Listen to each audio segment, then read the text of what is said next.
주식에 대한 대부분의 뉴스 보도는 NBA 농구 경기 시작 4분 만에 점수를 보고하는 것과 같습니다. 주식시장은 단기 뉴스로 큰 움직임을 보이죠. 제롬 파월이 인플레이션을 방지하기 위해 금리를 계속 인상할 수 있다고 했을 때 투자자들은 주식을 매도했고 다우와 나스닥은 하락했습니다. 사람들의 단기적인 뉴스를 받아들이고 그것을 장기적인 의미로 융합을 합니다. 장기 투자자는 좋은 회사를 사서 몇 년 동안 보유합니다. 그것이 평범한 사람들이 부를 쌓을 수 있는 방법입니다.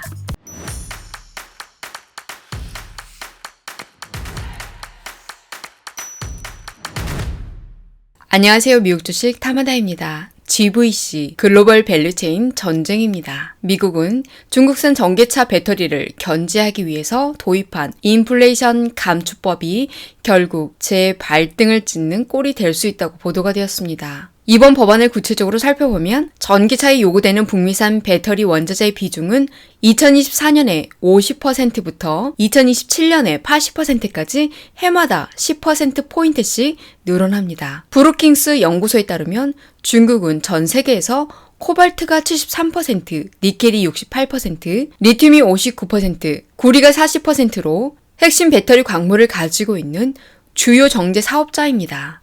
전기차 배터리 소재 기업에 투자하는 BATT라는 ETF인데요. 운용자산이 5빌리언 달러를 초과하는 BATT는 앰플리파이 인베스트먼트가 후원합니다. 리튬, 이온, 배터리를 생산 개발하거나 사용하는 회사에 투자하여 수익을 창출하도록 설계되었습니다. 미국이 청정 에너지 법안을 통과시켰기 때문에 시장이 가속화될 것입니다. BATT ETF 1위 보유 종목은 중국 기업 CATL로 업계에서 잘 알려져 있죠. Contemporary Amper Technology입니다. 호주에 기반을 둔 BHP 그룹은 7.1% 비중으로 2위입니다.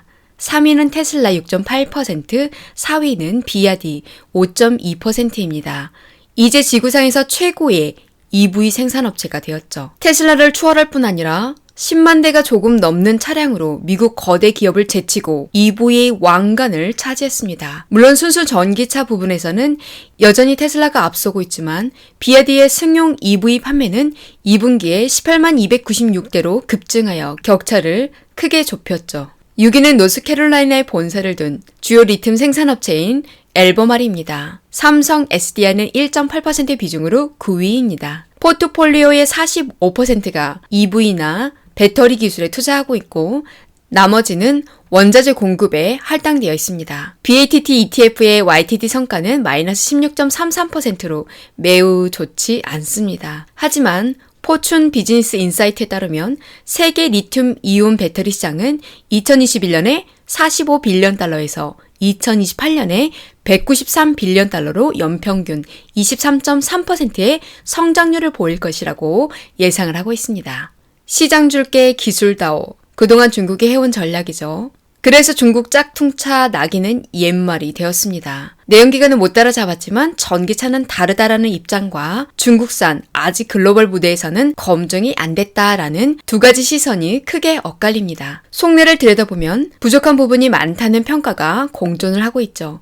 중국의 전기차 산업은 막대한 자국 시장을 배경으로 몸집을 키운 뒤에 이제는 세계 각주로 뻗어나갈 채비를 마쳤습니다. 가성비 좋은 차로 입소문을 타면서 중국 차는 글로벌 전기차 시장에서 두각을 나타내고 있습니다. 전기차의 핵심 부품인 배터리를 중국이 장악한 것도 성공 요인으로 풀이할 수 있는 거죠. 앞으로 30년은 글로벌 공급망을 디테일하게 전면적으로 스크린을 해야 합니다. 중국 외에 대안이 없다라는 건 곧 중국에 휘둘릴 수 있다는 얘기가 될 수 있습니다. 냉혹한 현실이 될 수 있다는 얘기죠. 다음은 테슬라의 모델 Y 유럽 출시 현황을 보겠습니다. 테슬라의 기가 베를린은 모델 Y 생산 램프를 눈에 띄게 밀어붙이고 있는 것으로 보입니다. 최근 보고서에 따르면 이 시설은 모델 Y를 주당 2,000대를 생산하는 것을 목표로 하고 있는 것으로 알려졌습니다. 기가 베를린은 유럽에서 테슬라의 전략의 중요한 구성 요소입니다. 이 시설은 6월에 모델 Y를 주당 1,000대만 생산했었는데요. 다음 달 중순으로 주당 2,000대의 모델 Y 생산 속도를 달성할 것을 목표로 하고 있습니다. 기가 베를린은 단 몇 개월 만에 주간 생산량을 2배로 늘릴 수 있게 되었습니다. 일부 유럽 시장에서는 새 버전의 모델 Y가 기본 모델 3보다 저렴합니다. 올해 12월부터 내년 2월까지 유럽에서 사용할 수 있는 모델 Y 새 버전이 출시됩니다. 유럽에서 출시한 이 모델 Y 후륜구동 차량은 놀라울 정도로 저렴합니다. 기존 롱레인지의 533km 범위와 비교하여 WLTP 범위가 455km입니다. 여기에서 말하는 WLTP는 UN 유럽 경쟁위원회에서 발표한 자동차 성능 측정 기준입니다. 테슬라는 2023년에 200만 대 이상의 차량을 인도할 수 있게 됩니다. 댄 아이브스는 지난 수요일 오후에 매두부시의 테슬라 주식에 대한 12개월 목표 가격을 333달러에서 360달러로 상향 조정했는데요. 이는 테슬라가 중국에 있는 고출력 공장의 생산 속도를 개선하고 있기 때문이라고 했습니다.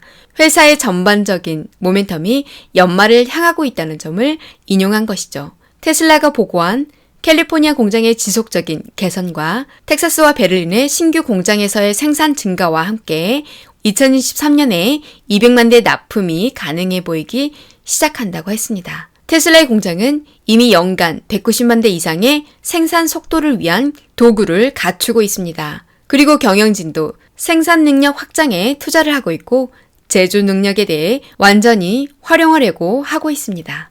아직 중국은 글로벌 시장까지 확장되지 않았습니다.